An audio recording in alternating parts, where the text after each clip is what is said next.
Yo, what is up YouTube? On the lift behind me is the 2008 Honda CRV that you saw me towing in the previous video. This car has a bad starter, or at least has symptoms of a bad starter, so that's what we're going to be addressing in the video today. And the dealership also said that it has a bad knock sensor. The owner of the car said sometimes it didn't start, so I'm guessing that that is maybe related. So we're going to be replacing the knock sensor also. So that's what today's video is about, and we're going to be jumping right in. So stay tuned and make sure to watch if you want to see me fix this starter. I'm going to show you guys what it does right now with the starter that's giving us issues, and then we'll go from there.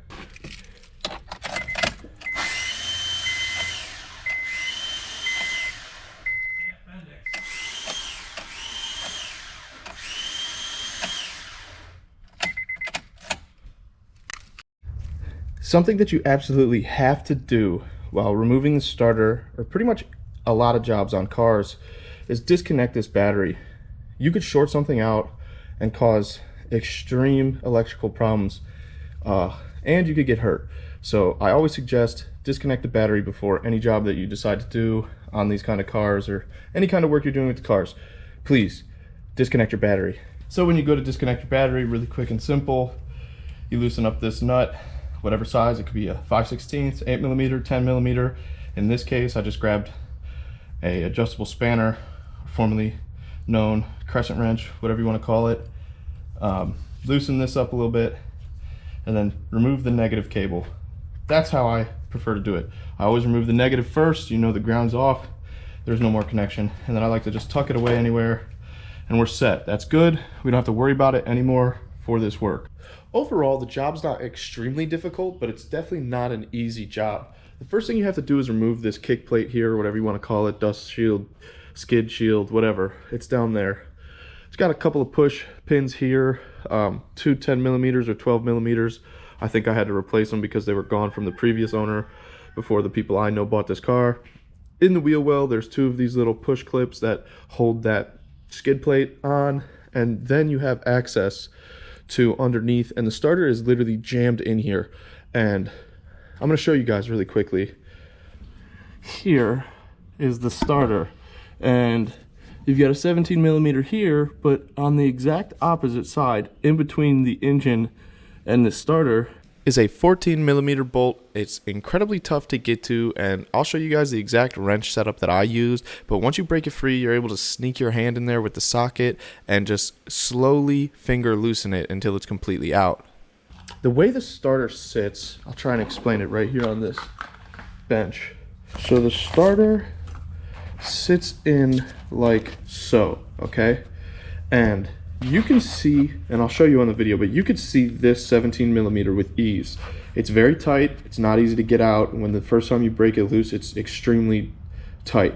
But this back bolt is so difficult to get to, because if you're looking like this, this is the engine, and it's sandwiched between the starter and the engine. So you kind of have to get an extension and grab it right from here and put the wrench kind of like this. You know, you'll see, and I'll grab a wrench and show you guys really quick, but it's extremely difficult to work with, and getting it started also isn't the easiest. You know, you can just barely sneak your fingers in there and thread it up, and you want to be careful because you're working with the cast aluminum, or you know, just, you don't want to beat the threads up.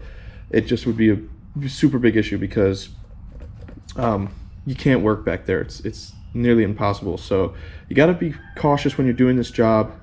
It's doable. You know, I took the starter down after I've done the job before. I'll say I took the starter down. It took about an hour and a half. The hardest part was actually getting this back 14mm off, and yeah, that's the hardest part. And then you got a clip here and the ground wire. So I'm going to show you guys when I install it, but I'm going to grab a wrench and show you how to get this really quick when it's off the car, when you have a good shot at it. Okay, so I'll show you guys really quick. This goes in right here, super easy, and you can see this no problem. But this one, like I was saying, you can almost see how difficult this is just by looking at it. This is exactly how it sit on the car, except we're underneath it. You could just see it because you're looking down on it, but this goes in here like so. Okay, I'll give you a better shot at that. This goes in here like so, and you see there's the threaded part to the block, and it's extended so you can get to it.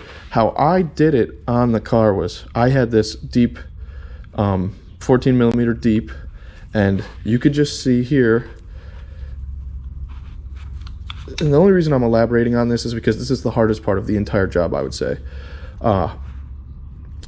You get this in there, and you know it's going to be extremely tight because there's the thermostat housing right here too, which I'll show you on the car, but you just get enough space to get the 90 degree, and you could probably do it with a shallow socket with an extension, but the deep well does fit. So you know that's exactly how it goes, and you'll do your best to thread this in before. I'm going to make sure the threads are very clean and lubricated. But yeah, that's the exact setup I used to crank it off, and then after I got it loose, I did it all by my hand. I had the wrench on there, of course, the socket just like this, and I was able to pull that out. Like I said, that's the most difficult part about this entire job, if you ask me. So here we are in the video when I actually start tearing things apart, and I kind of lined this up a little funny. Some of the clips you just saw were after I already had taken some of these parts down, but I wanted to just show you guys the best I can for this video. I've seen a ton of these videos, and a lot of people do very good, thorough videos on how to remove this, but I just thought that the more in-depth that I could be for this video, it would gain more traction and probably help more people. So what you see me doing is removing the skid plate, as I would refer to it, and it's got a couple of those push clips all around. There's two in the wheel well that you can't really see. I'm sorry that I can't really show you guys. My camera's just sitting on a tripod. But there's two push clips that are in the wheel well. Kind of difficult to get to, but as you see, I don't even drop the wheel. I just kind of reach up in there with my little pry tool, get those popped. There's about 4 or 5 in the front. I can't recall off the top of my head because I'm voicing over later on than when I did the actual job. But after you get all those out, there is 2, and I have 10 millimeters in place for it. I'm not sure what's stock, but they were gone when I first worked on this car, so I replaced them with a 10 millimeter and a clip. But you'll see me grab my Milwaukee wrench and yank those out too. The skid plate comes down, which is kind of a pain in the butt. Yeah, actually right there, you see me loosening it. It's just a 10 millimeter that I have in there with one of those clips that kind of sits on the plastic, so it helps remove it. But like I was saying, the skid plate is kind of a pain in the butt. You got to remove it to work on the starter, and pretty much anything underneath the car, you have to remove the skid plate. So yeah, it's a couple of those push clips, 2 10 millimeters in my case. You know, it could be a little bit different for you, but then it actually just comes right down and it's out of your way.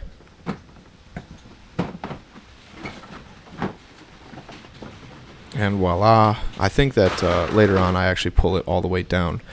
Next, I grab an extension, and there's this bracket that kind of sits right in front of the starter. I don't have a great shot of this bracket, unfortunately, but you see I'm breaking it free. I think it's like a 12 millimeter on there, but it's got 2 bolts or 2 nuts, and the top one might be a bolt and the bottom one's a nut. I'm not sure. The bracket comes right off, and I don't even remove it because there's wires attached to it. I kind of just set the bracket up and out of the way. You could see me here. What I'm about to do is pry that bracket free. It's like the only good shot I have of it, but just a quick little pry. You saw it hanging there, and it's off. Now I kind of just, like I said, I tuck it up and over. I think that there's enough play in it that you can move it out of the way and it really doesn't affect anything the rest of the job. So next is breaking free this front 17 millimeter, and I have a pretty nice 1/2 inch flex head ratchet wrench that you can kind of work and maneuver a little bit better than a straight edge or a breaker bar. It's not a great spot. This isn't an easy one to just put any wrench up in there and break it free. I just choose this flex head for 90% of the work that I do anyway, so it's convenient for me. But yeah, you kind of got to get it in there, and you can see I gave it some force. I could not break this free with a 3/8 ratchet. It's too tight. So 1/2 inch is the way to go. You could probably use a breaker bar, but you can see there's very little play with the bumper and that crossbar or the cradle for the motor. You get it free, and then you're free to use a 3/8 or a smaller 1/2 inch, whatever you want. I think now after I broke it free, I just grabbed the 3/8 ratchet with a 17 millimeter, and I got that even more free. Once I got it free enough, I actually decided just to use the Milwaukee side wrench because, you know, it just fits in there just enough, and it's a lot more convenient than having to just crank it by hand the whole way. It's a pretty long bolt, so I think that's what I do here next, even though I'm going ham on it, as you can see. Let's see if that.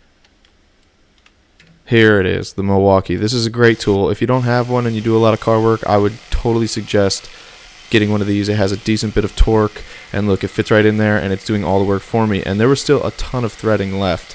Even though I was cranking it like crazy, you know, you could just tell that's in real time, and there was still a ton of thread left. When I pulled the bolt there, I was actually really surprised. It was pretty clean, and I think that I was the one that did this job previously. As a matter of fact, I know I did, so I always clean the bolts and grease them before I re-put everything back together.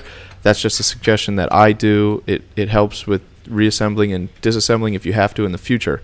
Next, and this is the hardest part, you just saw me, you can see by the face I'm making, I'm trying to break free that bolt in the back. That's the 14 millimeter that's extended, and I got it free. Once it was free, it's very loose. It's not hard to take out, and in my case, like, this was the second time I had done this starter, it was clean. So after I got it broke free, I'm able to get my hand back there with the deep well socket and kind of just finger loosen it. But I'm telling you what, even though it was loose, it took forever. And what I realized was pulling the 17 millimeter first was more difficult than having it the other way around. I'm sorry, I lost my train of thought there. So what I did was I ran the 17 millimeter back in, because that held the starter. So then while I'm hand loosening or finger loosening that 14 millimeter in the back, the starter isn't moving on me. I don't have to worry about holding it. Everything's held in place. So yeah, I definitely kind of did it backwards, but I wanted to get that 17 millimeter out anyway, so it wasn't hard for me to just put that thing back in there. I put the 17 millimeter back in, and here I go to town, and my hand was cramping. I swear, this was actually like a 45-minute process, believe it or not. So just because I cut the clips down here, don't think you're going to be able to break that 14 millimeter in the back free and then just zip it right out. And unfortunately, the Milwaukee auto wrench, the 3/8, it doesn't fit back there. Nothing fits back there. There's no space. You could use the wrench, but the wrench, the teeth of the wrench would just spin. You would go back and forth. It wouldn't even hold enough pressure to use the socket or the wrench the way you're supposed to. So finger loosening it is really the only way to go here. It's not convenient, but it's doable. You just take your time, don't get frustrated, keep on working on it, and you could see it's already been at least a minute of me trying here. You could see by the pain and agony in my face that I'm sick of it and really just want to be done with it. But that's the best shot you see of me with my hand cramped in there. And I know we're pretty close to getting it out at this point, and I just keep fighting for it. And I think right about now is when I actually get it completely out and pull it down. Let's see it. Oh, it's beautiful. Look at that face. I was so happy. That was the hardest part about the entire job. If you ask me, really, it's not a simple job just because the space that you have to work in, but that particular part was the hardest part. Putting it in was super easy, but taking it out, it was just incredibly tough. So now I'm going to remove the 17 millimeter again, and now after I pull this, the starter is free. It's loose, and we have to disconnect the electrical clips, which you would think could be pretty difficult, but in this case, being a Honda, it all came apart pretty easy. Here we go. I grabbed a little screwdriver, and I just get it up in there, kind of push the clip back. And I'm so sorry, guys, that you can't see everything so well. There was really no way to get my camera in a better angle. But you can see there's the clip. It's just kind of free dangling now. And the last thing that is on the starter is the ground wire. It's really clean because it's under a rubber cap. I should have said that right there. I was actually removing the rubber cap that sits on the ground wire, but it was really clean. So that came right off, and I had no issues with it. I think you'll see me here in a second grab that Milwaukee wrench and zip it right off. Here we go.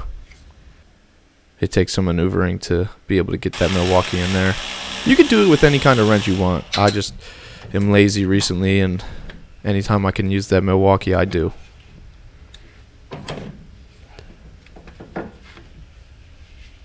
Once that's out, you can kind of just manipulate the starter around everything that's blocking it, and it comes right out.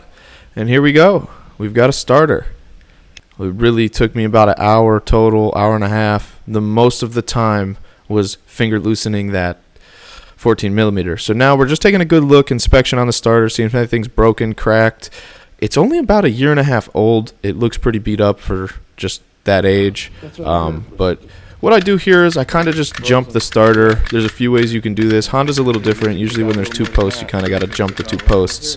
But for this instance, I grounded it, and I hooked up hot to the post, and voila, the starter still works. I wasn't sold because you could see it's having a hard time plunging a little bit, but I was able to get it to fully plunge and spin at the same time. This generally is how I would say a starter is good or bad, but in this case, for the Honda CRV, I wasn't sold because I wasn't about to reinstall this starter and find out, wow, it's not working, and have to take that 14 millimeter out again unless it was absolutely necessary. So at this point, I'm just having some fun because I'm pretty sure that I was going to replace the starter anyway. I was curious though, so I went ahead and attached the ground and the little solenoid clip back to the starter, and I grounded it with a jumper cable also because the body of the engine block is like a ground. So I made sure that the thing was well grounded, and I had my dad up in the car and had him hit the key, and you can see the starter's working. The starter is absolutely working. That's not the results we had before I dropped it. So what I did here was there's a little check plate for the flywheel, and I just wanted to make sure there was no issues with the flywheel teeth because that could have been a severe problem. But again, there was nothing wrong, and I just wasn't sold that the starter was good. I actually had replaced this starter previously on this car, which is actually great because Honda wanted to charge them $1,000 to replace the starter, but my parts store where I got the starter is a lifetime warranty. So I was able to take the starter, and even though I did test it off the car, which you see me do, and on the car connected, and it worked, I just wasn't sold that it was good. So I went ahead and replaced the starter, and I got the knock sensor from them also. It's Advanced Auto Parts, but if you know, CarQuest is owned by Advanced Auto Parts. So here's the new knock sensor. Let's get it out of here. It's just this cute little sensor. And this is actually right next to the starter, so it's something that is supposed to be replaced while you have the starter down. At least that's what the service manager told me. But I'll take his word for it. He said he worked on Hondas for over 10 years before he got the promotion. So thanks for that. We're going to go ahead and try and get this thing on there, and then we're going to install this new starter. Okay, so for the knock sensor, guys, this is a 2008 Honda CRV. And I might make this video a separate video other than the starter, but I am replacing the starter on this car at the same time. So my starter is off, and I have a lot more space up there. It's a little hard to see, but this is exactly where your starter would sit. But in this case, you can just see right there. That is the knock sensor. And I've seen some videos where guys get it from the top, but I just don't believe that. I just don't see you being able to get a wrench in with an extension from all that clutter. So we got the starter off, and the guy at Honda suggested that's when you replace it. He said it was corroded, so we're going to be replacing that knock sensor, and we're going to see if it even breaks free. It looks like it should because it's in the aluminum housing, and just the rust is on the exterior of the sensor. Sorry about that, but I've never replaced this before on a Honda, so bear with me, guys. I'm going to do my best that I can and show you guys the best I can. So I'm going to go ahead and unclip the wire, and that came down really easily. So you can see here's the clean new knock sensor, and I'm going to check the size of this socket. Just when I have this down, you guys can see not much play. This is a 12-point socket, and I think it's a 27 millimeter, so it's a little bit bigger than I expected. So I was able to get my flex head wrench on there, And we're just gonna go ahead. I don't know if you can see, I hope you can. We're gonna go ahead and try. And it actually came free very easily. So we're not gonna over snug that when we put it back on. And like I said in the video earlier, the owner was saying sometimes the car has a harder time starting. Ironically, at the dealership, they had said that the knock sensor was going bad. Here you go. Pretty much the exact replica. But they said the knock sensor was going bad, so it could line up, and this could be the reason why it was struggling starting sometimes. But that was easy enough to get out. It took me like 2 seconds. Go ahead, thread this one in by hand. Nice and threaded in. And I'm not gonna over snug this, but I'm gonna try and tighten it a little bit. This flex head wrench really helps to get in there. All right, so I snugged it a little bit more, and just one more. And that's all. Just make sure it's nice and tight on there. Pull that out. And that was the knock sensor. And that took me all of 5 minutes. But I have the starter removed, so not every situation will you have the starter pulled and have all that space. But in this case, it worked really well with the starter pulled. So I'll try and get you guys a shot of the new one in there, if I can get it. There it is. I'll zoom in. You see the new ones in there, clipped, plugged in, and we're good to go. Without any cutting, that took me 5 minutes. So very easy job, but I wouldn't say it's easy unless you have the starter pulled, so you can really get in there. Because with the starter, it's just it's sandwiched in really tight. And along with the starter being pulled, you have to have this kick panel moved. So if you're gonna replace that knock sensor yourself, I suggest you pull this kick panel and do it that way, and remove the starter if you have to. If not, like I said, I don't think you can get it from the top. I've seen somebody do it on an Accord from the top, but it's a lot trickier than you think, trying to snake a extension down there and working with it that way. Plus getting it unplugged, you don't want to break that electrical clip. So if you're asking me, I would definitely go from the bottom. That's just me in this case, because I had to remove the starter and we were doing that anyway. So boom, knock sensor's done.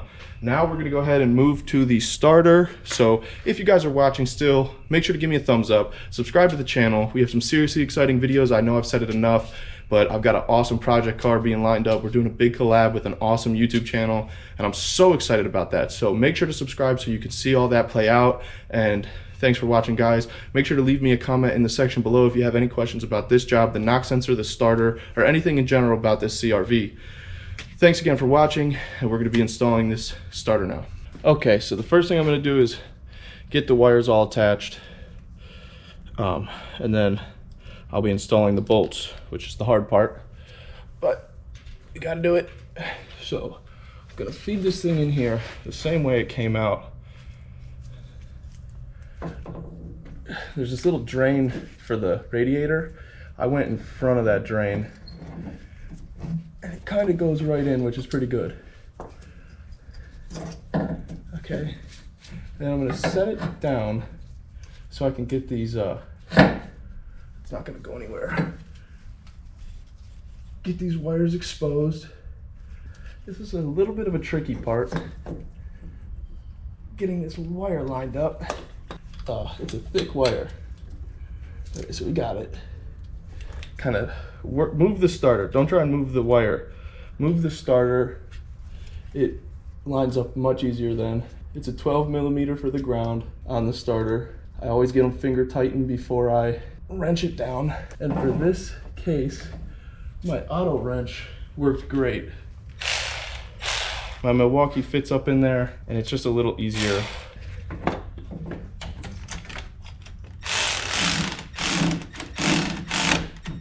Okay, so the ground's on, and I'm gonna cover it up with gonna use that rubber to cover it up.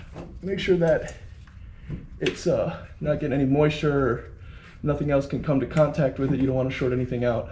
Okay, so there is the ground wire with the rubber cap on it.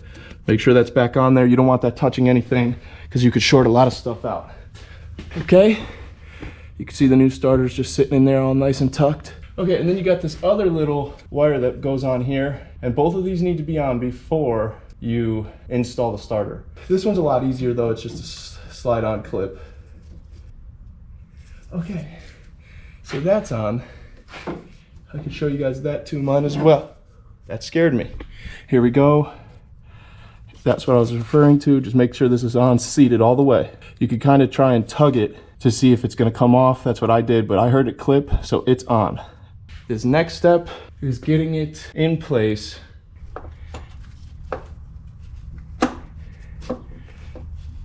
Almost there. And we're in. Okay, that's what that looks like if you could see it. I'll go ahead and pick my camera up again. I'm trying to give you guys the best video I can. We're in.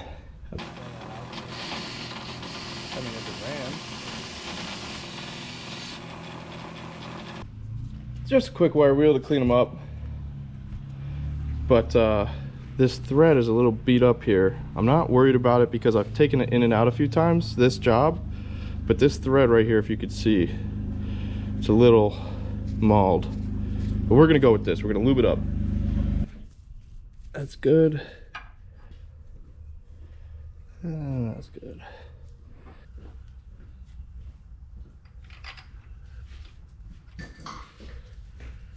Now we grab our 17mm bolt and I get it started by finger tightening it to make sure that we don't cross thread anything when I run it in with my Milwaukee wrench.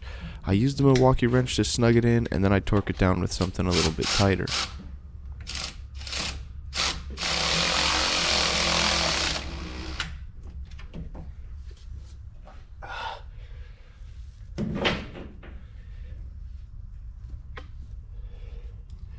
You can see here, I just really wanted to point out that the 17mm is in and what that would look like. Alrighty, so we're on the most difficult part of the entire job. The long 14mm that goes behind the starter there, you can see. I'm gonna get you guys the best look at it as I do it, but kind of sliding up and around behind the starter like this.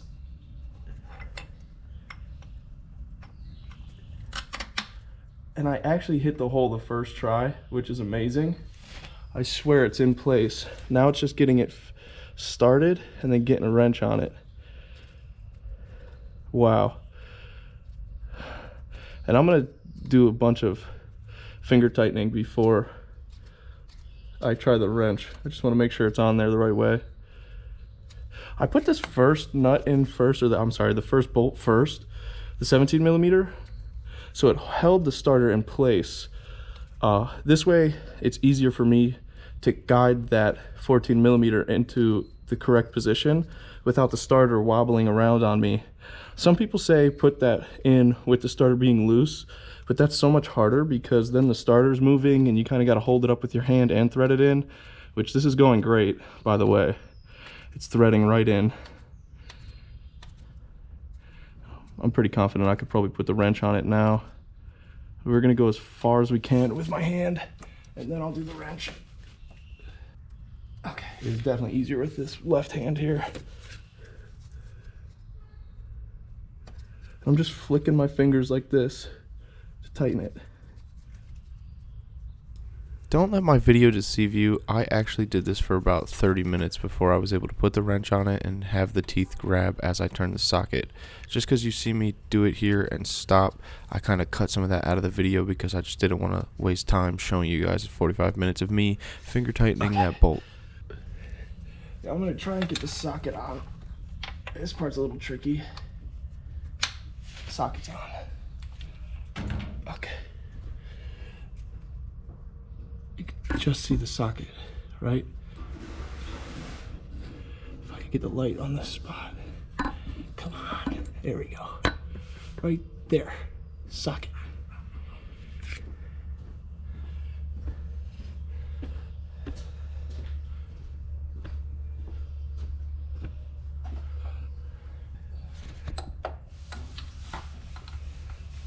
So now I'm going to show you guys how the wrench looks as you put it on the socket. This is just a generic 3/8 wrench with the deep well 14mm. I'll show you in the beginning of the video just to be very clear off the car, but this is what it looks like when you're up there working, and really it's just enough space to turn the wrench and tighten the 14mm bolt. This worked really well for me, so I assume you could do the exact same setup. You probably could use an extension with a shallow socket, but I thought that the deep well worked perfectly, and just like that, we're tightening it up and we're all set.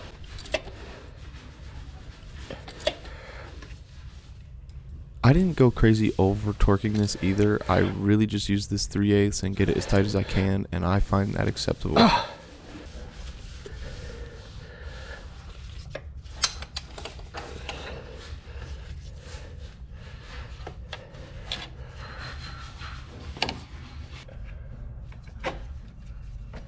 Now we're going to get that bracket back in place that I was talking about removing. It sits right in front of the starter. You have to remove this to drop it, and it's got 2 bolts. It's a bolt and a nut, and I'm going to install the nut, and I don't think I get the bolt on video because my camera cuts off, but it's really basic. The bracket just sits right in front of the starter, and it holds some electrical wires, so you definitely want to have this thing back in the correct position.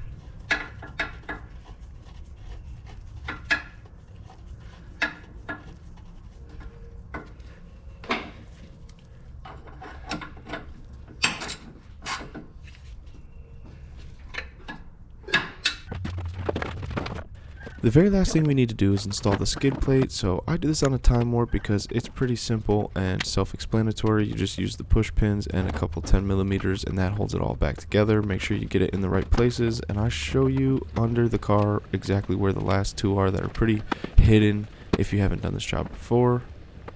There's also 2 push pin connects in the wheel well that I don't show you in the video. I never had a good angle at it, so I left it out, but I just want to be clear.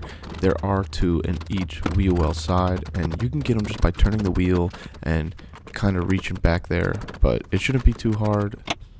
These were the ones I was talking about that are underneath the vehicle that are possibly missed. You could rip these down with the skid plate because they do come out pretty easy, so you got to make sure that you put these back in place so it's really held up in the proper position.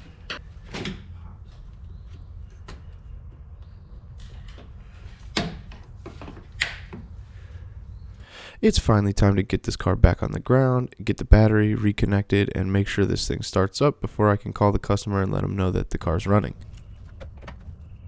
Really simple. We just reattach the negative cable, and I'm using my adjustable spanner just to go ahead and snug that thing up.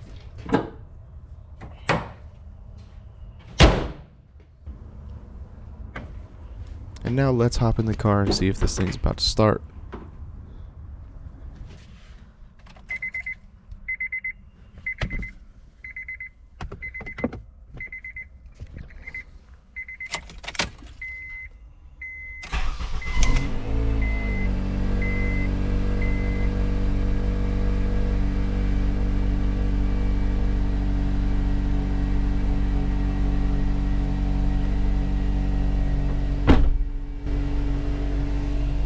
Let's go.